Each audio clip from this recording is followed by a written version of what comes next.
Alright guys, thank you very much for joining us. We look like we are live, so that's good. Looks like my YouTube live stream is working. I don't need to use any more of those hosting sites or web, streaming sites, which is great. That's awesome. It's very easy to manage now.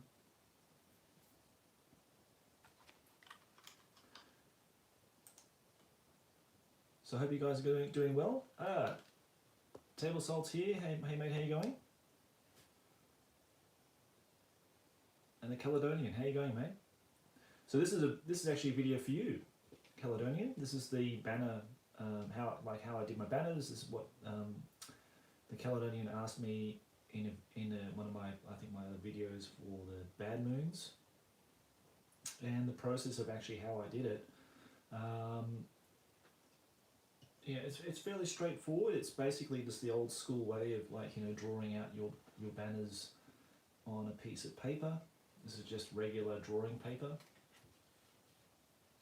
And yeah, I would sort of measure, like I know you're doing your blood angels, and those had a very very narrow fixed kind of sizes for those little back banners they had. I think they're really tiny. I think they're about 20 mil. Hey Thomas, how you going, mate?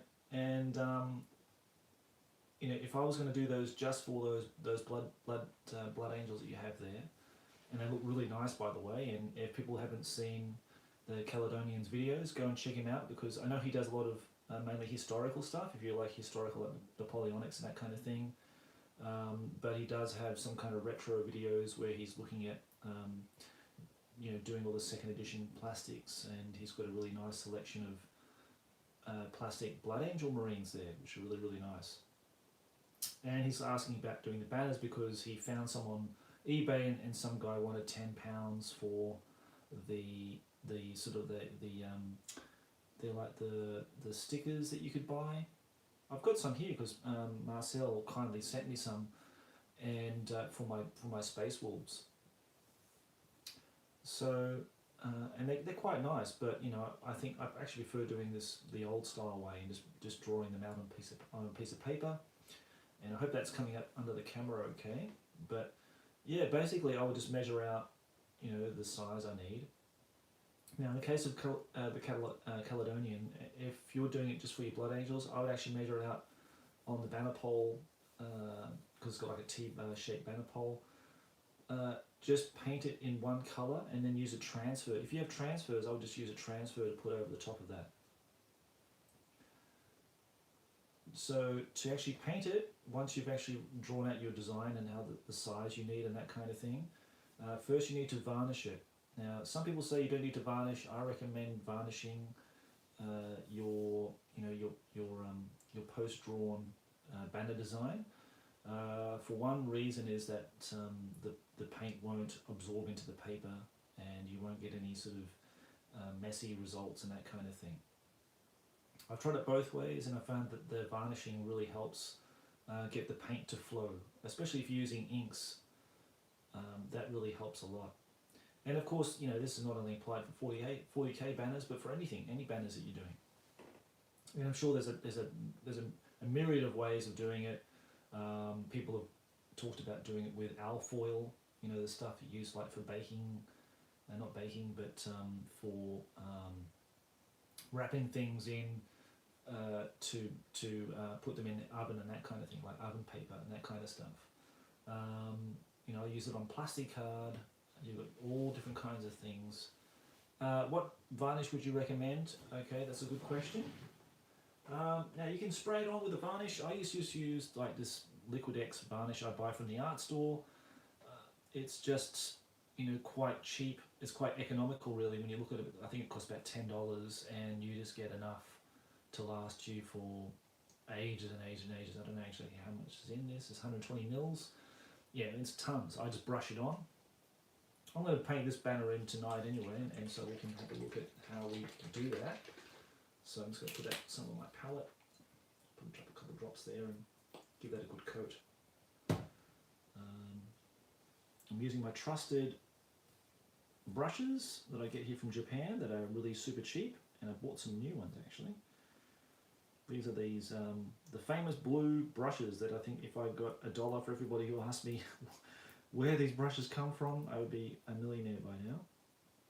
The Neo Sables from Pentel. And yeah, I'm just going to brush that on. So I'm happy with that design. This is a golf design. I mean, I can change things as I go because, you know, as I'm painting, I can sort of adjust the size of things or the shape or whatever it might be as I go. So I'm just going to give that a quick varnish. The paper will naturally warp a little bit, unfortunately, but that's just part of, you know, paper. It will just naturally warp when you put water on it or any kind of liquid. And I'll let that dry until it's absolutely bone dry first before actually applying any paint to it. Caledonia says, I bought a set of those brushes by your recommendation last time. Very decent brushes. Oh, that's good, mate. I'm glad. I hope you didn't pay an arm and a leg for them because they're dirt cheap here in Japan, but I've heard that they're really expensive buying it from other sources like eBay and that kind of thing overseas. I was hoping to set up a little web store to sell these online at some point because so many people have asked about it that I thought, well, you know, maybe I can do that. I don't know. Maybe that's more hassle than what it's worth. I'm not sure. I wish they'd sell these things overseas. I don't know why they wouldn't. Pentel's a global company. I don't know why it wouldn't sell it in various different countries. They're actually a calligraphy brush. And for some reason I just thought, what the hell, I was going to try one of these and it works quite well.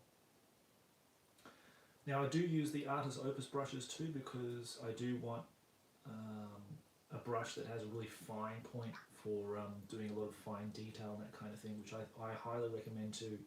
They're made in England and they're the best brushes I've ever used ever. Like a lot better than the Winsor & Newton brushes that I used to use. So if you are looking for good brushes, I would go to Artis Opus. They do cost a pretty penny, but you know, for the value you get out of them, they're really, really good. Highly recommend those. Just as it's drying, because it's going to take a little while, I think, I've mixed a little bit of water in the varnish, so it's going to take a little bit while to dry then. But as we're waiting on that, let's talk a bit about 40K. Because yeah, it's captured everybody's imagination at the moment, or their enthusiasm, because everybody's talking about it at the moment. I was lucky enough to play a couple of games on my holidays with Paul and had a great time. It was nice to come back to it. And the next day, I think I received a parcel from Australia with what you can see on the table here is my really old. Now these were painted in the 1990s. These were painted in 1996, I think, early 1996 or late 1996. And this is my Kawasaki that I got sent over from the UK when I came back. And now I'm sort of just painting. I'm sort of repainting parts of the models, like just going over them, not stripping them back. I was going to strip them back, but I thought, no, I'm not going to do that. I'm just going to paint over the old paint jobs. With all their fluffiness and furriness and dustiness on them. They're plague marines, so you know, I'm not that fondly attached to them, to be honest. I'm more into my orcs at the moment, but you know, what the hell, I'm just gonna do these up, just a quick sort of you know, makeover on these guys and give them a run. You know, I do like chaos in 40K. I learned that the bloodletters, and I've got a few of those here, are really good in 40K. They're excellent actually. So I'm going to run a few of those as well in my army. But I've got only a very, very small, limited amount of models, and I don't know how far I'm going to expand this army in the future. But yeah, let's see how it goes. I'm more keen on orcs. I think orcs are just fun. Orcs are just crazy. You know what I mean? They're just. And like these Mad Boys, I put together these Mad Boys through the week, as I want to paint these for the 40k Cowabunga challenge. I've only got 5 of them, because I've got one already painted up for the mind as one of the Minder proxies for my Weird Boy, but they're such great models. And I looked at the catalogue and I just saw they've got so many different variants for them. I think I'm going to go down that rabbit hole and collect them all, because I think they're such great models. Enormous amount of character, even though I'm a bit of a Kev Adams snob when it comes to orcs, but I think these were just brilliant, just every single one of them. And I wish that Tony Auckland, I think, is it Tony Auckland? I could get that wrong. I feel I got that wrong. Is it Tony Auckland who sculpted these? Bob Ollie, wasn't it? I think it's Bob Ollie. Tony Auckland's an artist, but I think Bob Ollie was the designer for these. Yeah, I think he just did a brilliant job. I wish he did more. I know he did some of the Weird Boys, and I'd like to get some of those as well. But I think they look absolutely awesome. Ted says, I used foil to reinforce some of my printed banners. I folded the banner and put foil and PVA glue in between and bent it into shape. Now that's a really good idea too. I didn't really not realise that. Maybe that's what people are talking about when they say they're using foil. Yeah, the Bob's old gene stealers are brilliant too, aren't they? Yeah, when you think about it, he designed some pretty iconic stuff actually, eh? He did like the Patriarch, didn't he? As well, sitting on the throne, the big fat guy. Yeah, but Ted, that's a great idea. I'm thinking that's what people are talking about when they said they use foil. I think that's what they're saying when they're putting it between 2 thin pieces of paper and then gluing it together and then bending it to shape. I think that makes a lot of sense. Now, how's this banner going? Is this actually dried? It's not even dried yet. It's still very wet. Okay, so just let that dry for now. You probably saw this one on the 40k Facebook group. This is my WAS DACA conversion for now. I'm also going to paint that for the challenge. This will be my next entry for this month. So I need to get that actually primed up over the weekend and start doing it. But yeah, I'm really looking forward to expanding my orc army already. And it's not really the perfect proxy for it because it's got mega armor, he's got a power glove, and he's got this mega cannon or a battle cannon or whatever on it. But for now, it's just going to be Mech Boy on a knobs bike type of thing, but we'll proxy for that character. And as I was cleaning my goffs, this is the early Gazgul Thraka, isn't it? This is the initial Gazgul Thraka model before Gazgul was a thing. That's a quite cool model too. So yeah, I can see definitely playing orcs in the future a lot, more than any other army, I think.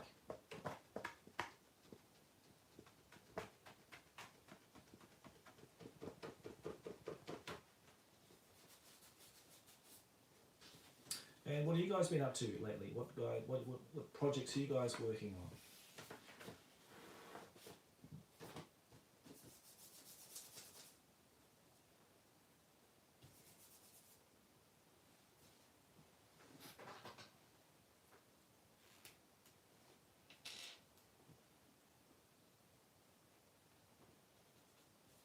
Yeah, my favourite the Mega Armor guys as well. I realised the other day that I'm actually missing one, and I'll need to get that at some point to complete that collection. But yeah, they're very, very nice models.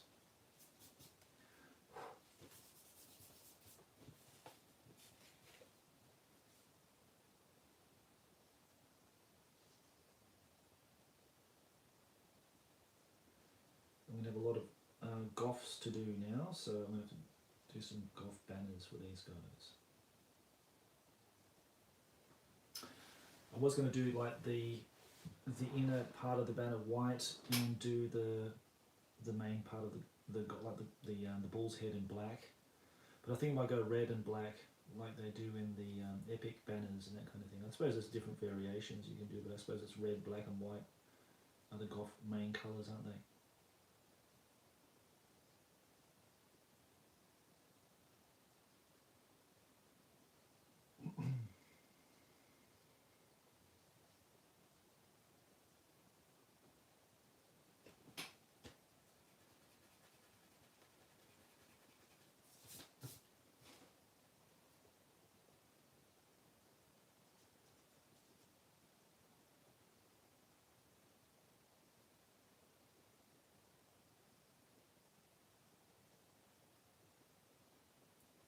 Dan says painting some race from 4th edition.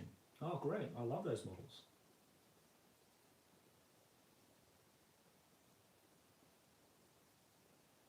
Great to hear, mate.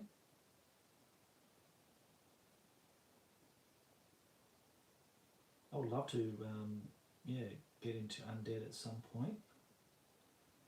I've only got a very small number of models, but one day they're definitely more interesting to me than chaos and something like that. I think for all that fantasy.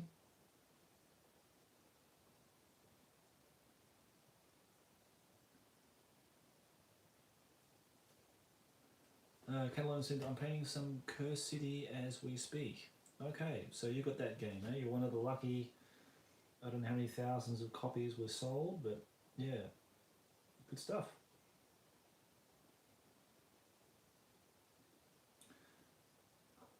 I don't intend to purchase that game, but I would like to try it.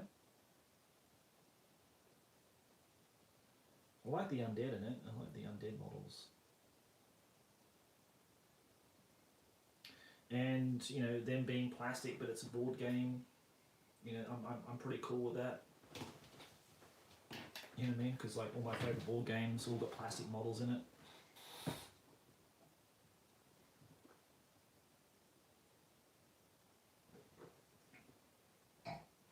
But the undead, like the skeletons and everything, are especially good. The new ones they're doing now from Games Workshop are really, really nice, actually. I did play some Underworlds over the holidays, using my undead faction for them, because the models are just brilliant.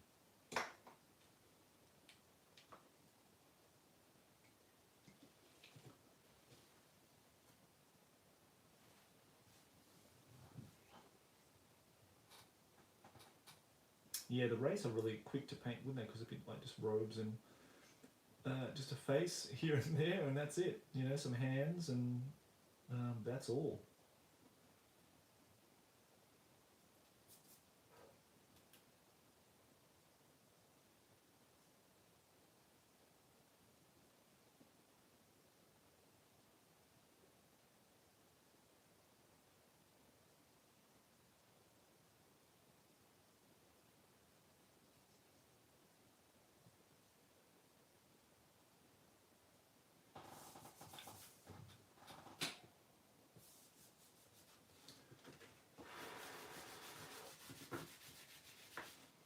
Don't know why it's turned that colour. I think maybe it's because of the lead and the graphite. Normally the other banners didn't do that, so that's strange, because now it's given me a very greyish base to work from, which is not good. Let's see how it goes. You know, if it doesn't work out, you know, well, it's just my time that's wasted, and I can always do another one.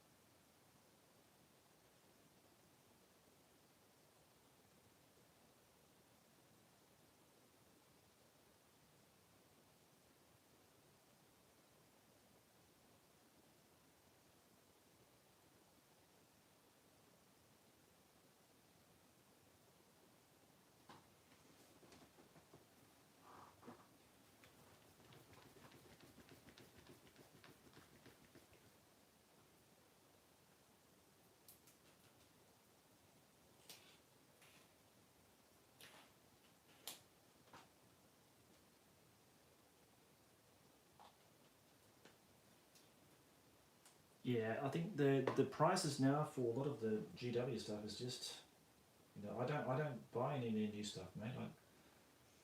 I still way clear it, because it doesn't really interest me much at all anyway. But I don't know how people can afford it.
putting down some red on the banner, just see how it goes, because it's come up with this greyish kind of tone at the end. I don't know whether I had too much water mixed in with it, with the varnish, and that's probably my fault for doing that. And of course it's bled into the graphite, and it's just made everything very grey. So I might varnish the next banner and see how that goes, because it should be all perfectly white.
Okay, so while that's drying, I don't think it's going to be working out all that well, unfortunately.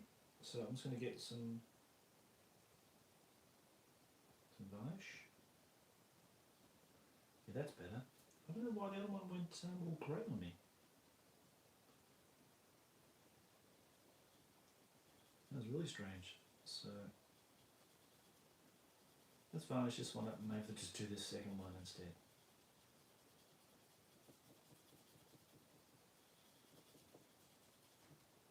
Because the red already on this other one is really blotchy and yucky, and yeah, that's no good, that one. So when you varnish, it should come out like really white like that, towards a good base. Especially if you're doing like light colours, like with the you know, the bad moons. You know, they have to be dead white because they've got yellow to do on, you know, on the banners and that kind of thing. If you have any kind of impurities in the colour or whatever in the base, then it's gone. You know, you might as well start from scratch. So maybe I was just lucky with the other one. I don't know. Something reacted there. So, what's the wargaming scene like in Japan? It's pretty. Well, I think it's pretty healthy. Before COVID, it was anyway. It was really active, and there are various groups of people, you know, playing in clubs and in stores and that kind of thing. You know, I don't necessarily interact with people who play in Japan, like the Japanese players so much, but you know, there's a lot of different people playing various different games from, you know, all the Games Workshop games, because they have Games Workshop stores here that sell the games printed in Japanese. So, you know, Kill Team, 40k, Age of Sigma, they're really popular titles. And then you've got the War Machine groups as well, because they all print those in Japanese as well, the books and all that kind of thing. So they're popular as well. Board gaming seems really popular here too. And yeah, I mean, we're in a really, you know, myself and a few other guys, me especially, I suppose, in a very, very niche part of the hobby where I'm sort of centering on a particular era. But the other guys are quite flexible. They'll play different systems, different games, different editions or whatever. So yeah, I guess I'm sort of exception to the norm, really, eh?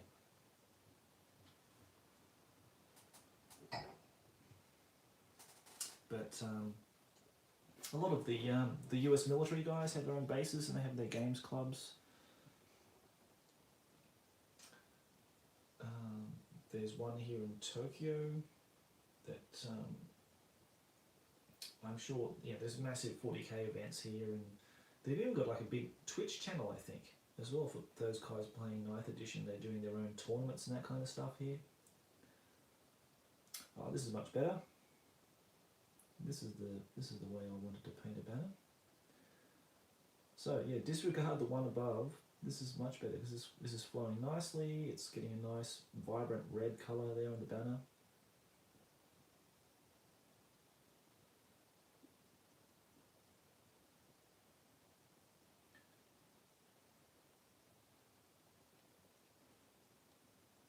But yeah, I think as long as Games Workshop are here, you know, you're going to have, oh damn it, just put a bit of red there, loads of people, you know, interested in wargaming, playing games and that kind of thing.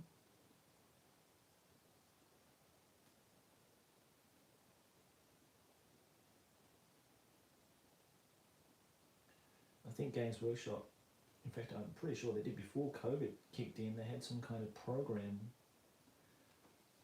to get people playing games in schools and that kind of thing as well. They would like give you some like a pack of full of miniatures or whatever and paints and stuff, and you could set up a club at your school, especially for people teaching English here. That'd be quite ideal. So yeah, they're trying to get the young kids hooked on the plastic crack in Japan here in the local schooling.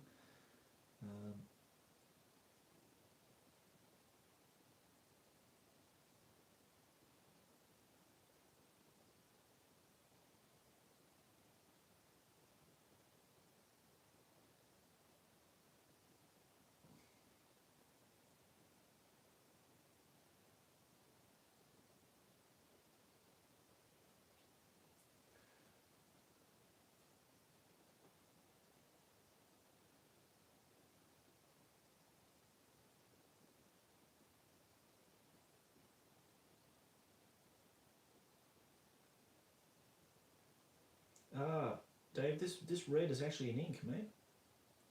This is the FW range, this one. This is, I think they're made in England. Dalla Rowley, Rowney, I think is the company name. FW. I bought these in Australia and they've lasted me for years. And they cost about $10. It cost me about $10 a pot. And excellent inks.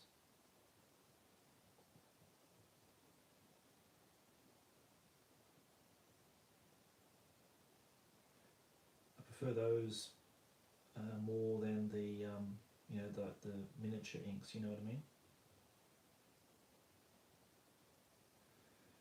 The Vallejo or Citadel brands and that kind of thing. But I know Citadel does some good inks. I just haven't tried them. The more recent ones, anyway. Okay, well I've got some mixed results on this one too. Maybe it's not a good night for banners, maybe, I don't know. I'll let that dry now. I did get some red on here, which is going to be the checkers, which is a real pain in the butt.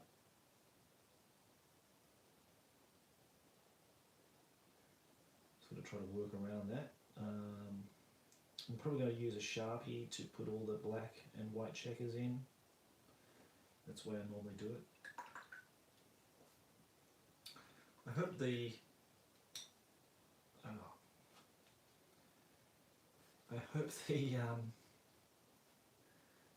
visuals are okay. I just dropped some water on the paper. That's what you should never do.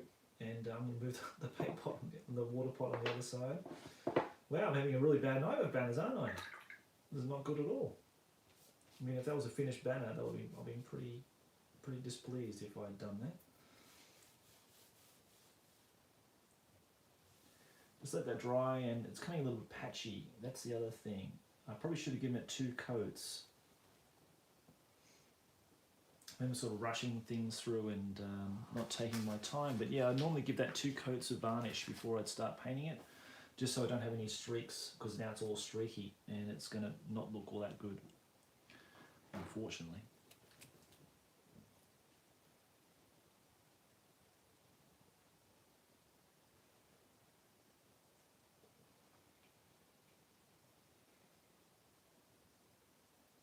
Yeah, when you put things on camera, mate, everything goes wrong. That's absolutely right.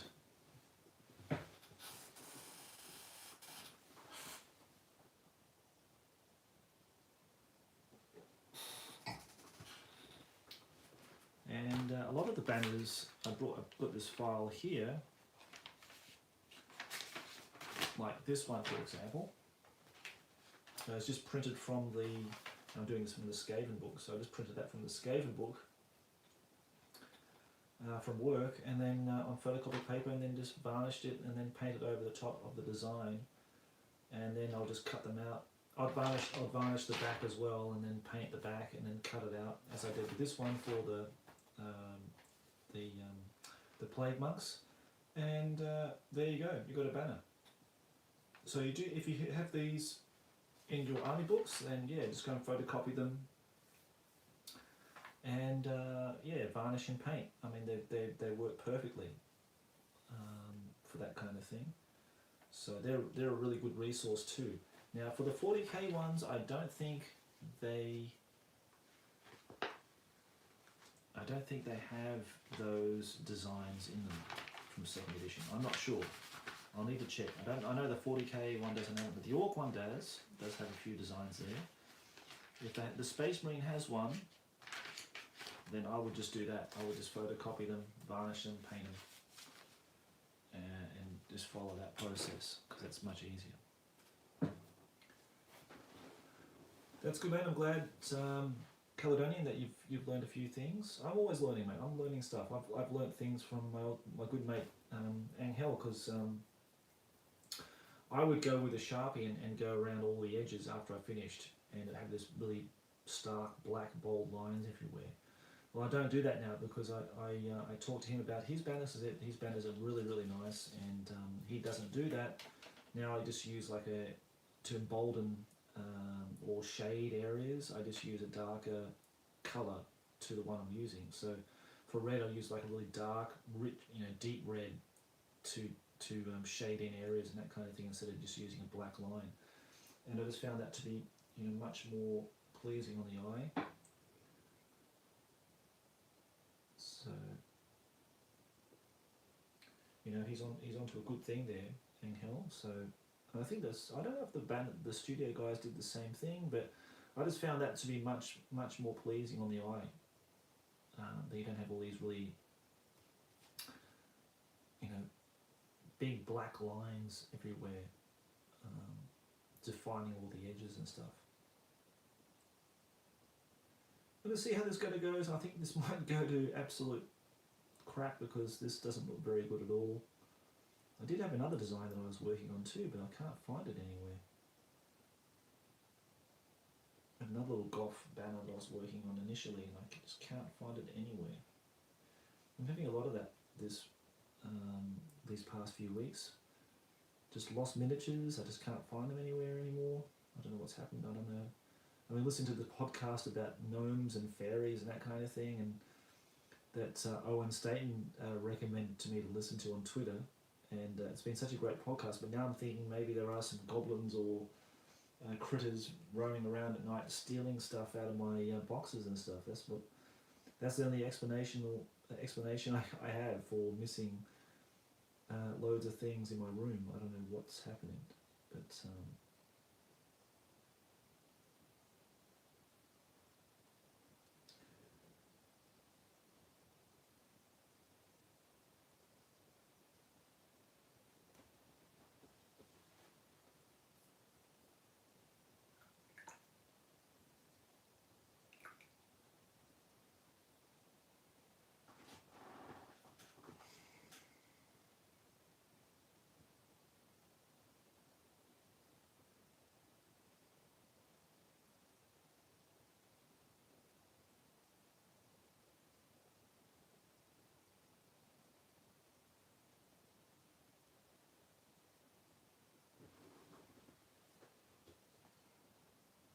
yeah, it looks awful. I don't think I'm not going to continue with this one. I'm sorry, because it's that bad that once that red has all these really dark lines and streaks through it, it's just not going to work. So something I've done wrong probably would be to not to varnish twice instead of just once. Maybe I just got lucky with my bad moon banners because they just went perfectly together, every single one of them. I was knocking them out, you know, and I did that in a day. But these are not going well. As I can see black streaks and marks and that kind of thing on the banner, which means it's just not going to work. You know, once that happens, you cannot clean red. You know, red and yellow and orange are probably the hardest colours to fix. Black would have just gone straight on there, and you wouldn't see any problems at all. But red picks up everything that goes, anything that's not right in the underlayer and the base coat. It'll bring up everything.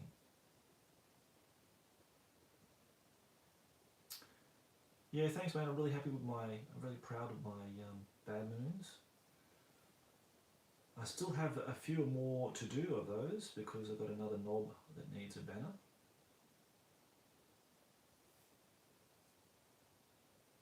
And maybe we can come back and do it again when I've got a better. Maybe I will varnish the banners first and make sure everything's prepped up and ready before we start painting, because yeah, they're clearly not going to be good. I can try to keep going with them, but I don't think I'm going to get them fixed up. I'm just going to mix some yellow and orange in this red here and to see if I can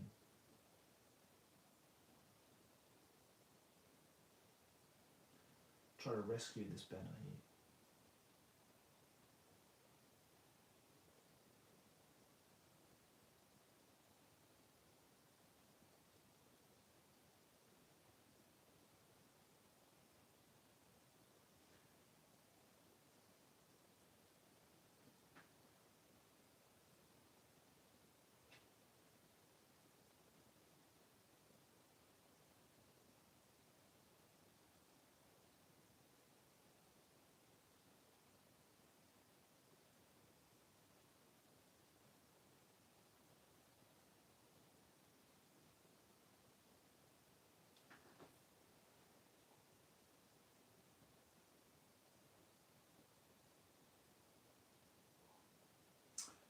Now, I think I'm going to abandon that one, mate, sorry. I think I might just go back to regular painting or something like that, but yeah. Yeah, as you can see, if you can bring it to the close camera there, you can see it's very streaky, you get the dark lines in the background, that's it, it's just buggered. I don't know how well that's going to pick up on the camera, but yeah, it's just not going to work. So yeah, having it pristine, white and clean before painting is really, really important. Otherwise you'll get dark streaks in the background, or they'll come straight through because the red's so thin and less opaque than other colours. It will just come through and it'll look awful. So that's a shame.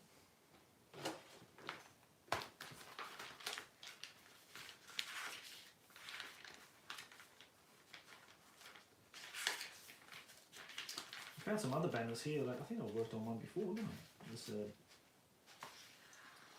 yeah, I did a video ages ago on these Man of War sales I did for my Empire ship. So Caledonian, if you want to go and see those, I did those. I don't know how many months ago now. A good 3-4 months ago now, I think. Maybe 3 months ago, 4 months ago. Yeah, so they're on my channel as well. You can see how I did a couple of these banners for my Man of War ships.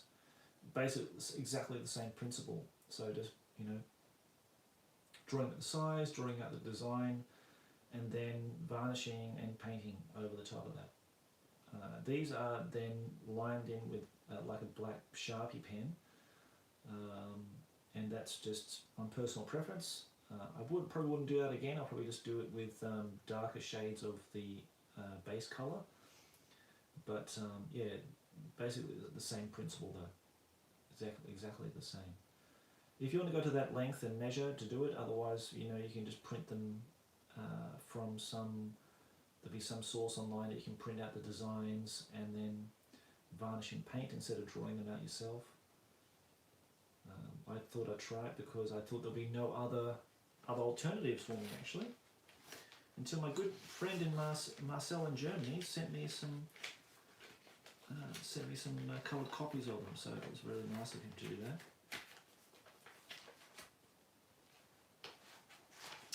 What other banner can we work on? Because I've got some other banners I can work on.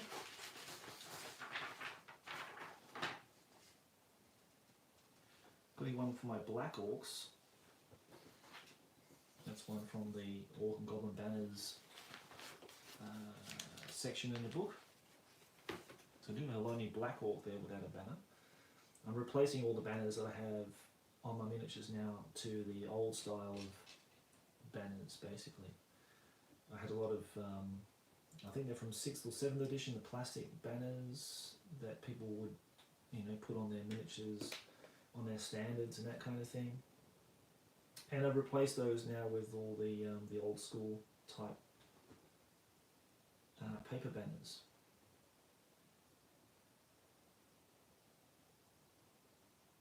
This is what I was sort of working on ages ago and this never got finished. I should do that Skaven one too actually, that's like the battle standard. But there's so many things to do, so little time.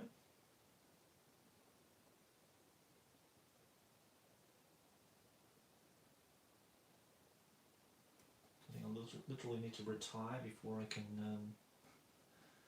do a lot of all these things that I really want to do. And every time I look at my cabinet, it's kind of like a painful reminder that, I started this project back then and never finished it.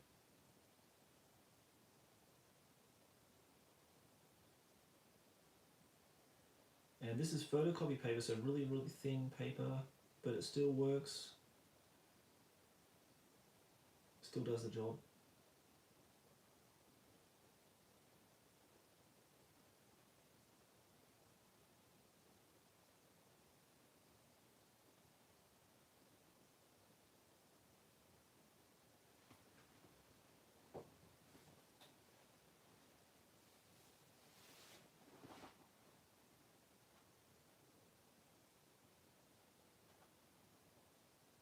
Yes, Caledonia, this video will be up as normal, so I'll just upload as soon as I finished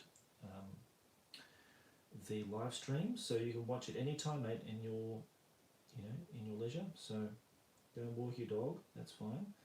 And check out the Manor Wall vid, yeah, check it out, because I think that's the only other video I did of a banner. But exactly the same principles, same method.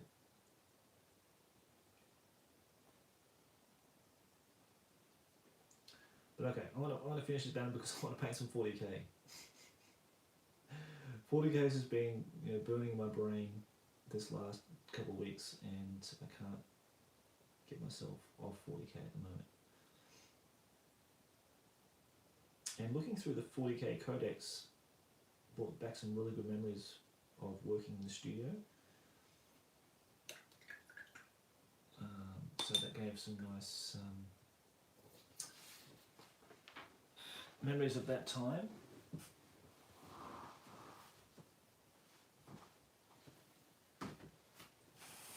This is a bloody big book too. It's a big thick book, this one.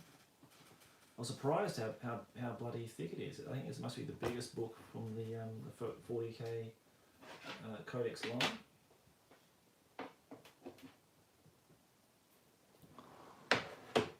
And I think I must have gave my original copy to my brother or something, I think, because he liked drawing all the pictures from it. I'm tempted to take Khan the Betrayer out next time as well, in like a 1,000 point or less Khorne Berserker army with demons and stuff. That looks quite cool. But yeah, a lot of good memories came back, because when I was working at the studio, this is what they were working on. They were working on this exact codex and painting the models for this. They were doing this and the Wood Elf army around about the same time for 4th edition. So yeah, this brought back a lot of good memories. Things like when I saw, where is it? Khan the Betrayer. I saw Paul Muller painting this. And he even painted like faces into the top part of the helmet in freehand, which is really amazing. But yeah, Paul had this really unique style of painting, which is very different from everybody else's, and I really enjoyed watching his process of how he painted models. He used to just like drown them in ink. Like they'll be primed white, but he just drowned them in ink first, and then build up all the layers after that, all the highlights after that. So yeah, it's a very interesting technique. But yeah, it's been a good nostalgia trip looking through this one.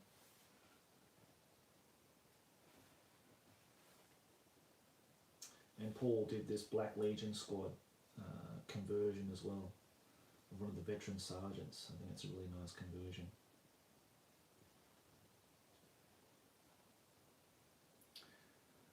But I've got to admit, there's some real beautiful models in here, but there's some really hideous ones as well.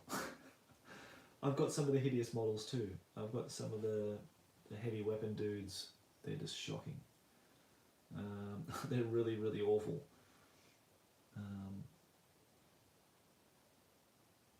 Yeah, there's no real kind words I can say about these models actually. I think Ali Morrison designed these ones. But yeah, they're Ali Morrison. I can always tell by the skulls. He designed the skulls in a particular way. But yeah, not very nice. I don't know if I'll even keep these. Wow, there's so much dust and stuff on them. These things that they need a wash. But yeah, I don't know if I'm even gonna paint these guys up. I'm not sure. I wish I had some orcs primed up, but I don't. I just haven't had time this week to prime up some orcs, because I really feel like painting those up for the challenge especially. But yeah, great art. Wayne England art as well in here. Such an amazing artist, Wayne. But yeah, I don't know. I'm looking forward to playing Chaos in 40k, but I've got a feeling it's going to be the same kind of, one-dimensional style of play that is, that sort of plagues Warhammer with playing Chaos as well. I'm not sure. I did play, and this is one of the factions one of the Chaos army lists I'm really interested in doing is the Demon World army list. But I need a Demon Prince, and I think I was using like the Great Unclean one for that, for him as well. And of course you need to summon your demons, your greater demons and demon princes into the battle, which is quite funny. They need 20 demon summoning points to get them into the game. And I think you acquire those by the amount of wounds you inflict on your enemy, which is quite funny as well. These demonic icon bearers, the icons themselves, the banners they carry are just incredibly powerful. But yeah, they can take Beastmen champions, they can take all the demons, and you've got Chaos Warriors, you've got Chaos Warrior champions as well, and Beastmen and Chaos Hounds and Minotaurs, Trolls. Yeah, this particular list really interests me a lot more because it has so much more. Well, of the Legion of the Damned, all the Lost and the Damned, and the old 3rd edition Chaos books. That's what it really reminds me of. Plus, you can give all your your Beastmen weapons and that kind of stuff, assault weapons and that kind of thing. So yeah, that might be one I'm looking forward to doing in the future. I've got my trolls. I've got heaps of trolls I can put on the table. They're only 20 points, cheap as chips. 3 wounds, toughness 4, so the same sort of stats as before. So, but they're still at stupidity,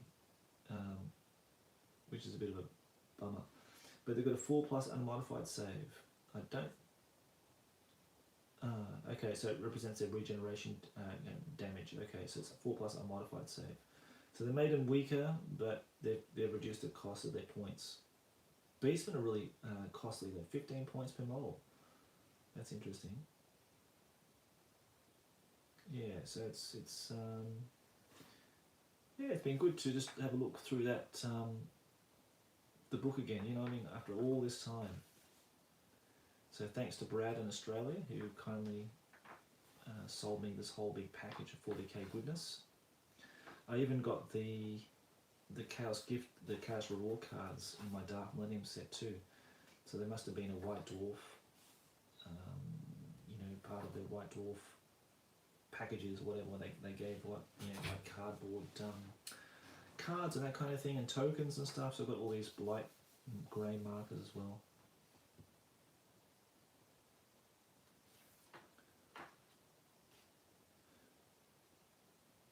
And I'm trying to think of the guy who made this. I know the guy, but I can't. I know his face, but I just can't remember his name. Who built this whole, you know, Predator, Chaos Predator.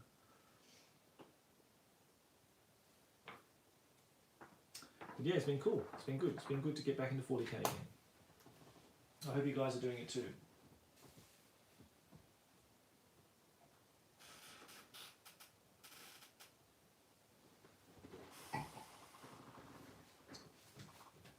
But I think my love will lie in the orcs.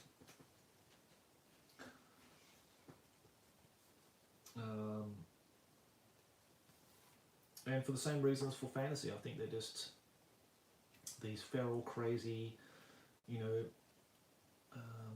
drugged up lunatics carrying weapons, wanting to dominate the world. And I think that's just altogether just a crazy, fun idea. And you know, what's not to love about the orcs, and especially the models. I mean, the models are just absolutely superb. I do have my old Gazgul, and I'm going to paint him up for the challenge. And Zodrod, Wartsnagger, the Renegade Runtmaster. Got him to paint up as well. Here's the banners. So yeah, you've got banners here that you can print off and varnish and paint yourself. So that's a really good idea. I think that's a great idea they did that. They don't give you all the banners. They give you a lot of Snakebite, the Snakebite boys banners, heaps of those, but none for the other clans, unfortunately. Blood axes. I love the camo, and I think that my I've got some Storm Boys I might do in like a similar camo. I've got the old Storm Boys. I don't have these ones. I didn't really particularly like these models. Well, the Commander especially, but the other boys aren't too bad. The Commandos, they're sort of a new thing to 2nd edition, aren't they? So I don't have any of those. Kev Adams sent me a photo with designs he made especially for a customer, like it was a commission that he did for him, and he actually designed some commandos that look absolutely brilliant, but unfortunately I can't share those images with anybody, sadly, so they're stuck on my hard drive at work. But if the opportunity ever came that this person would sell them and produce them, I would definitely buy some commandos off him. The Bad Moons, of course, and the Evil Sons. I do have a Scorcher. Here's my Scorcher model.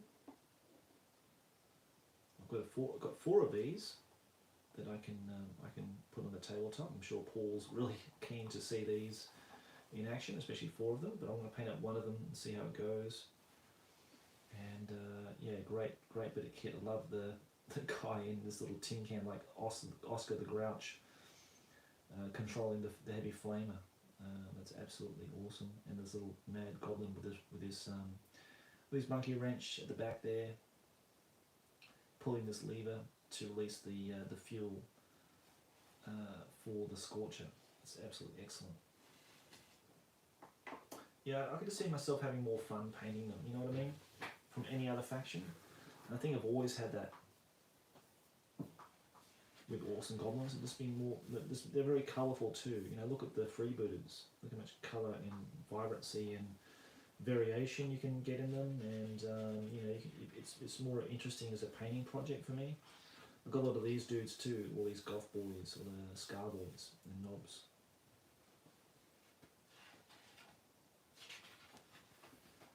But I don't have this dreadnought. I don't have a dreadnought.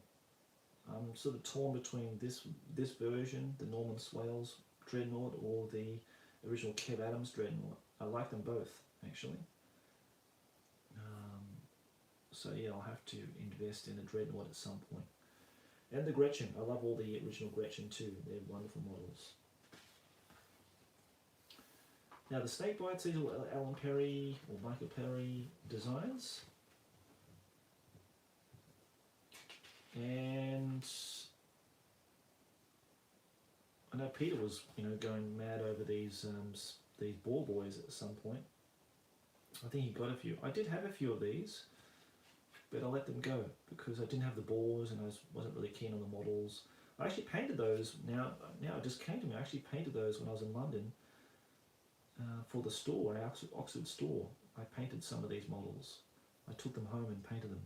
And I think one of the other guys helped me. I think Marcus helped me paint them one night in a shabby room we were staying in. It was a bloody nightmare, that place. Death skulls. They look really interesting to paint too, with all their war paint and everything, with blue faces and all that. Yeah, really cool. But yeah, really enjoyed playing these guys over the weekend, last weekend, and I really want to do more and more and more for the orcs and really flesh this out so it's got like a really full army of different various units and that kind of thing.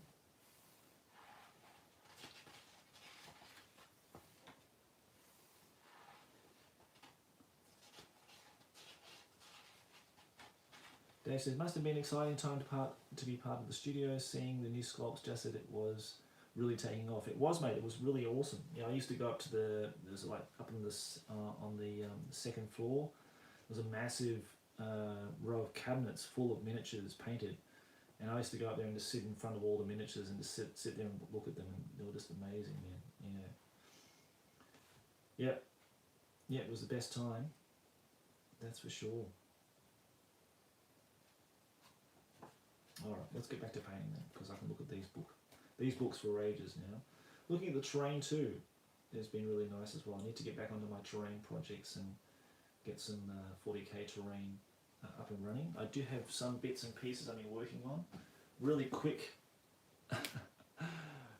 pieces. They're not really, fantastic, and there's not in the way that I built them, but I think they might be okay once they're painted up and they're flocked on the edges and that kind of thing. I think they might be okay. Kind of like these sort of boulder type looking terrain pieces they had in the 40k books and that kind of thing. So I've got about 6 of these I'm going to paint up, and let's see how they look on the table. And after that, I might do some 40k buildings, just a few of those, just to get some terrain made up for the table.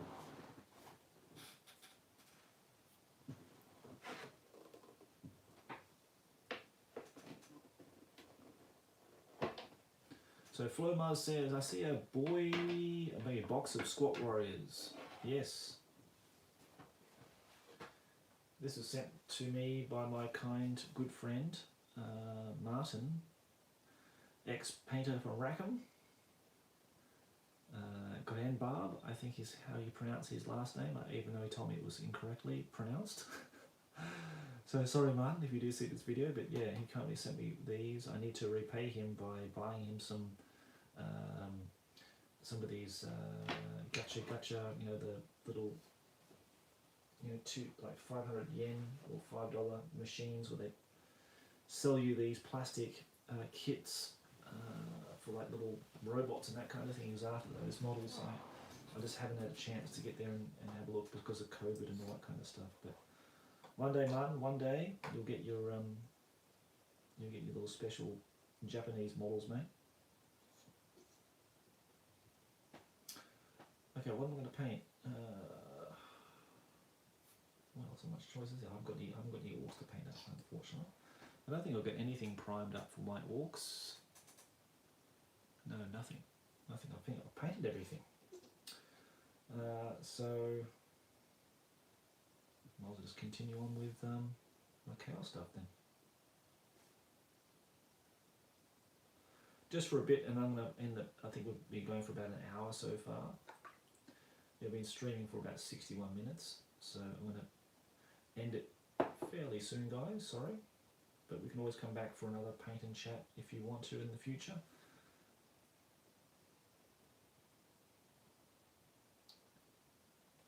Let's add some wash to this guy.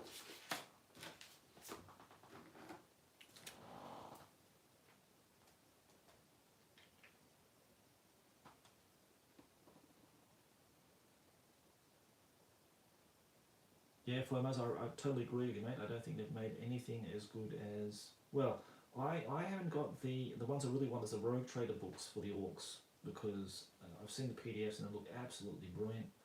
I'm a huge fan of Paul Bonner's artwork, and the crazy mind of Nigel Stillman, so I think... Yeah, for second edition, of course, the Orcs are just the best, but I'd love to get all the Rogue Trader books, you know, to really, you know, get to know the orc culture and that kind of thing. I know Nathan's done some podcasts about the orcs for the War Games Orchard, and I hope he comes back with more and more of those in the future too, because I would love to learn more about how orc culture is you know, was conceived in Games Workshop during that time. Because I had 3 books, more than any other race, I think, any other faction. I think Marines probably would be the only one close to it.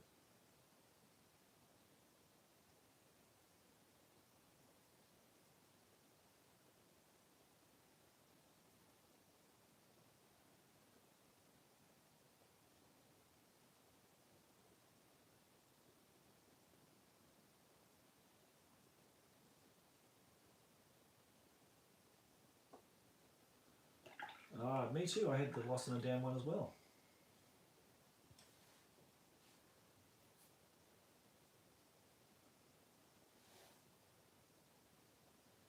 Okay, now these dudes, I don't know how I'm going to paint these, because these dudes are painted like in a really awful looking green colour. They don't look too bad. I don't know whether I'm going to keep them that way or I'm going to keep them change the colour to black. I quite like Nurgle in black. So I might just do that and just keep the other colours on them, the purples and that kind of thing. I'm changing all the metallics to like non-metallics too. Oh, I might do one of these actually. I'm sort of keen to look at the Plague Bearers. Another Kev Adams design too.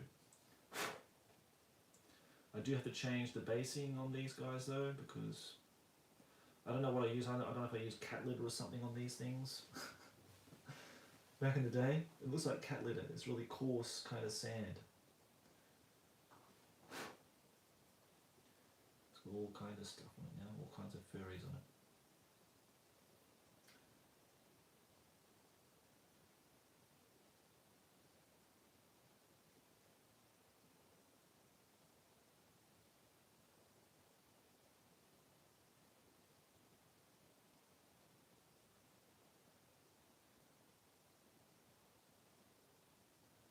No, that's fine, mate.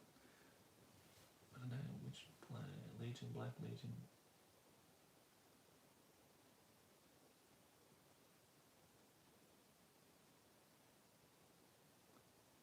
I can remember when the 3rd edition came out, there were rumours of all Imperial regiments would get plastic minis, and yeah, at the time I thought, hell yeah, grimdark. Now 20 years later, I miss. Okay. Yeah, I miss the colourful stuff. Me too, mate. Yeah, me too.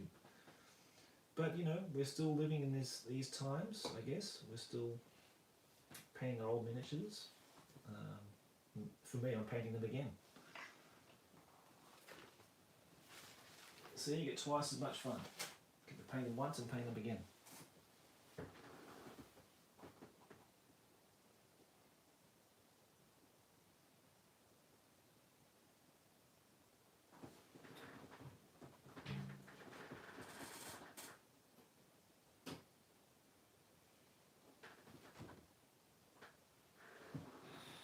And I started that Space Hawk project too with one of my Terminators, the Wolf Guard, And yeah, as much as I really want to paint Wolfguard, I think I'm going to just stop myself and just continue on with the Orcs, because I really want to see, you know, like a good 1,500 points painted up for them first before I start going into the Space Wolf project. But Dave Perry, one of the former Heavy Metal team members, he saw my stuff on Instagram and he contacted me and said, look, this is how Tim Prow painted the original Space Wolves, and basically he just used, you know, the Space Wolf grey and mixed a bit of blue in it and just put it down as like a thin coat of that, and then just used like the wolf grey as one highlight, like edge highlighting, and that was it. No black lining, no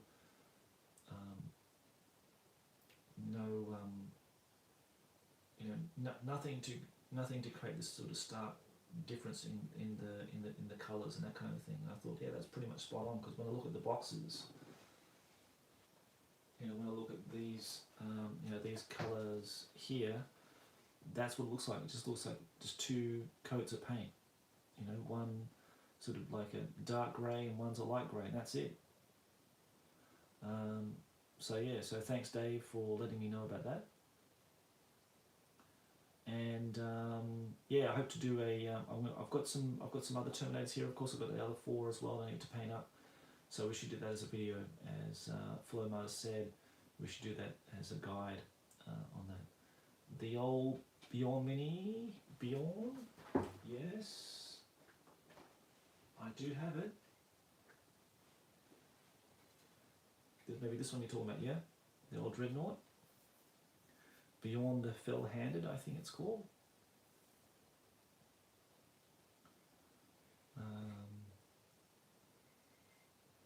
Oh, I think I'm missing one. It looks like one of these sort of tassels have broken off. That's sad. I've never noticed that before until now. And the back banner's missing too, sadly. But yeah, great models. Really, really good. I might have to actually take one of these off and mold it and then put it on here as another one, as a copy, maybe. I don't know. I don't know when I'll get around to painting that one. But yeah, I'm really. Oh, actually, I do have some Orcs stuff here. Thank goodness. I do have some stuff here now. Looking over here, I've got some Gretchen assistants. I mean, what Orc doesn't need a Gretchen assistant?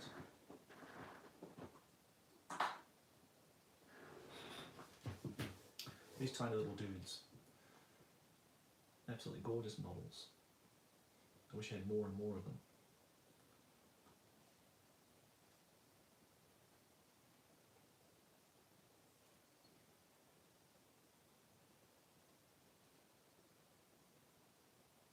Yeah, absolutely, makes so much character, yeah.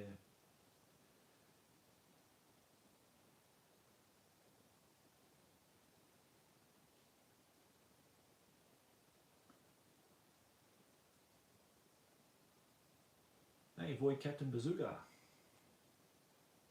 Thanks for joining us, mate. Flimmo says, do you want a complete one? Yeah, absolutely, mate.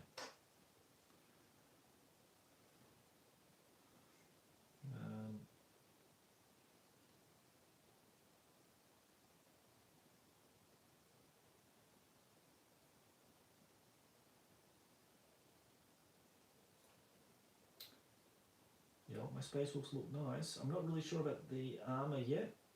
The one I did before, I'm not really sure about the colour scheme.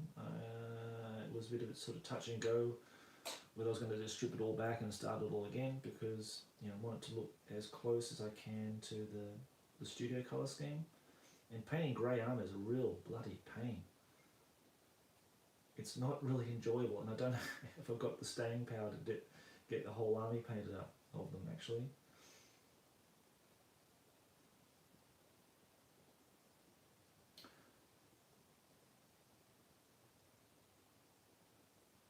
have you seen one of the greatest Space Wolf armies ever painted?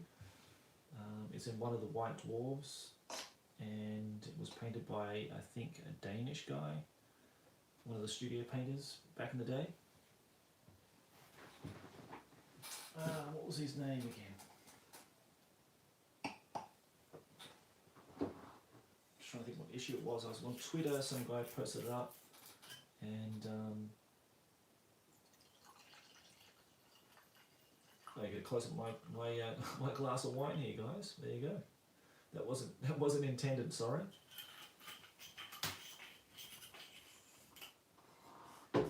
Maybe the stream will end once I get to the bottom of this glass. What's the guy's name again?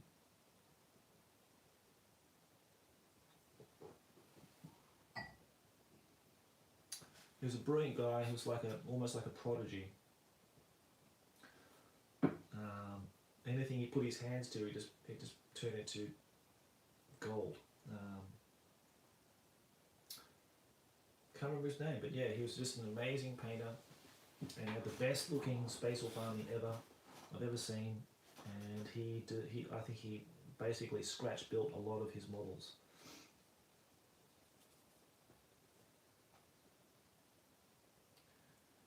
He worked in the studio for a while, and then I think he went to work for Disney, and now he's a digital artist. I saw just very recently actually, saw his profile on some kind of digital art blog, something like that, whatever. Really pissed off I can't remember his name now. I never met him, but the guys were talking in the studio about him when I got there. I think he made a big impression on everybody because he was such a talented guy.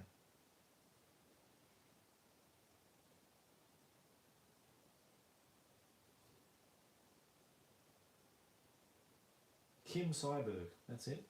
Kim Seiberg, just came back to me.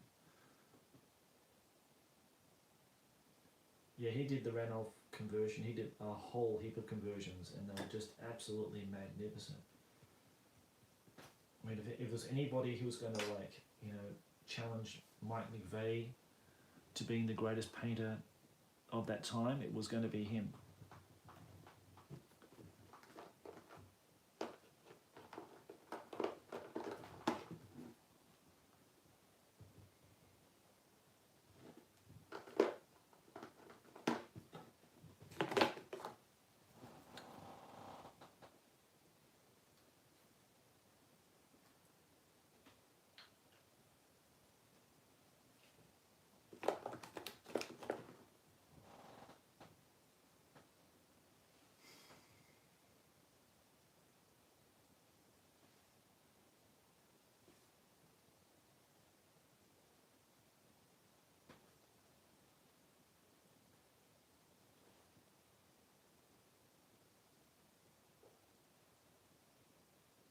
Anybody got any sort of hobby plans for this month or so?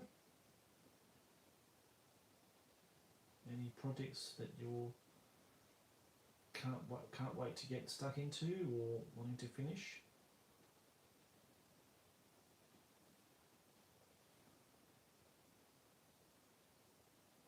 Oh, that reminds me, I still got to make the video for the Call of the Crown challenge. I've forgotten about it this week. I've been busy with holidays and all that kind of thing, come back to work.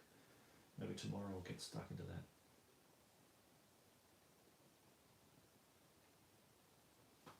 Yeah, it totally slipped my mind actually.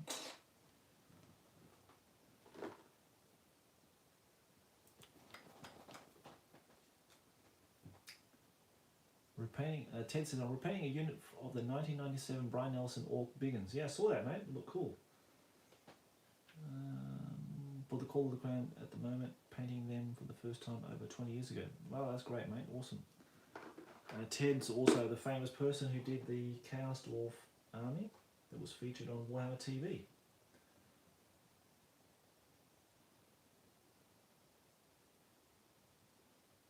And now doing orcs and goblins, which I suppose he could use in his Chaos Dwarf army too, eh? Orcs and Black Orcs, I think you can use.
There's a little miniature teapot that's strapped to his belt, which is just brilliant.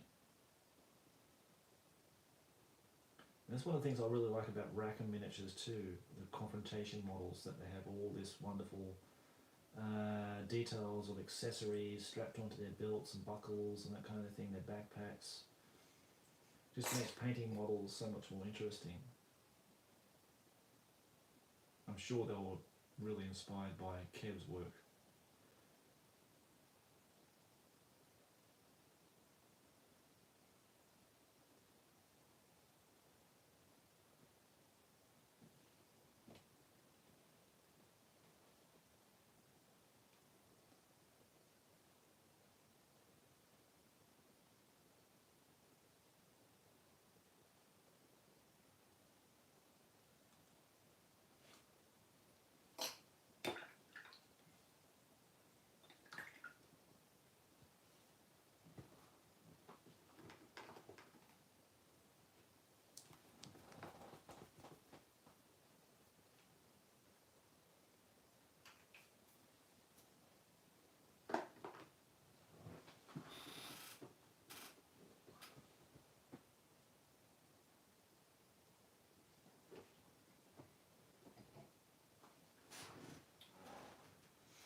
So Voidcappen says, I'm still working on my black shields, making another bolter conversion, looking at how I could make that strange glove flamer beam weapon the Crimson Fist captain has on the Rogue Trader cover. Oh yeah.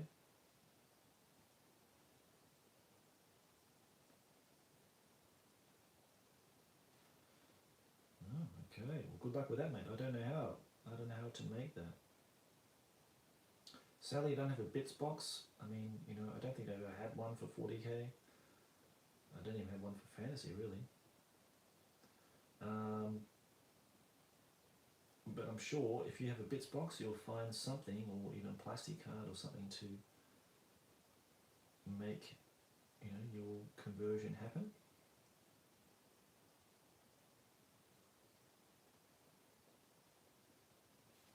I think it was quite funny. I think someone on the 40k second edition thing. Oh, it's my glasses. Yep, Kim Seiberg, mate. That's the one. Yep, Kim. That's the guy. Yeah, someone said about my Wazdaka conversion, the mech boy character for the orcs. I'll just chuck a demolisher cannon on the back of it. It's like, well, I don't actually have a demolisher cannon. I don't have a demolisher. I don't intend to ever buy a demolisher, and I don't think I would want to spend the money to buy a demolisher cannon from somebody. If you can print it out, that's awesome, and that's something that it's been coming up again, on our Discord channel. If you don't know, we have a Discord channel that everybody hangs out on. We normally hang out and paint and chat there. So if that's something of interest to you, then please head up to my banner at the Chrono Command here on YouTube, and you'll see a Discord icon that you can click on, and you can go straight there. And yeah, the guys usually on the weekends will do a paint and chat session.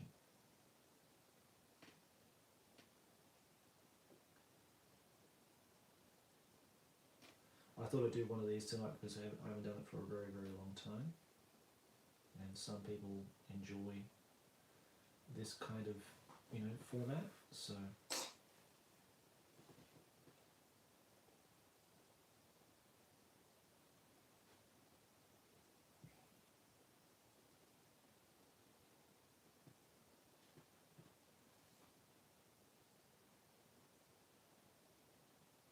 yeah, I saw that guy. Yeah, the 40k anniversary model. Right.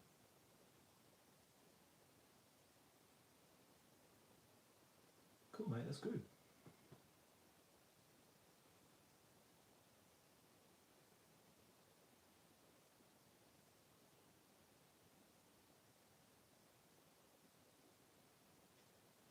Yeah, that's an iconic piece of art, isn't it? Even on the second edition cover, which I quite like, because the fourth edition books had the same thing, didn't they? They had that sort of crossover between, the cover art from the previous edition that came across to the next edition.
Guys, we're coming to 1 o'clock, and I'm going to have to say good night, I'm afraid.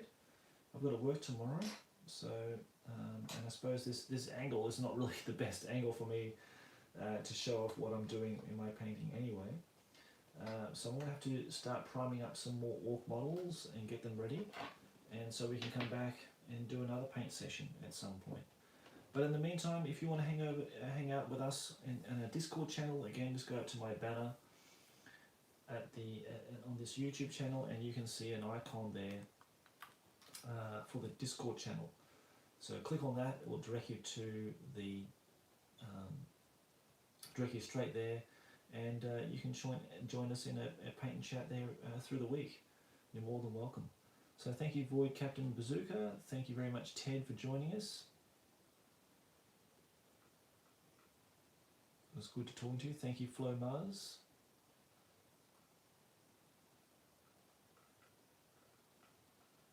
Thank you, Dan Davies. Thank you, Caledonian. I know he's already gone. But thanks, mate, for watching and being with us here. Thank you, Thomas Hoffman. And Table Salt, of course. Thanks, guys, for being part of the stream here tonight. If you have any questions you want to ask me or anything, like, leave them in the comments below. I'll check them later. And yeah, thanks very much for your support in making this channel grow. So now I don't have to use any more streaming software, which is fantastic. I can just direct it straight through YouTube. That's been a great benefit, reaching 1,000 subscribers, that's for sure. So until then, guys, until next time, take care of yourself, please. Having a great weekend and enjoy your hobby time.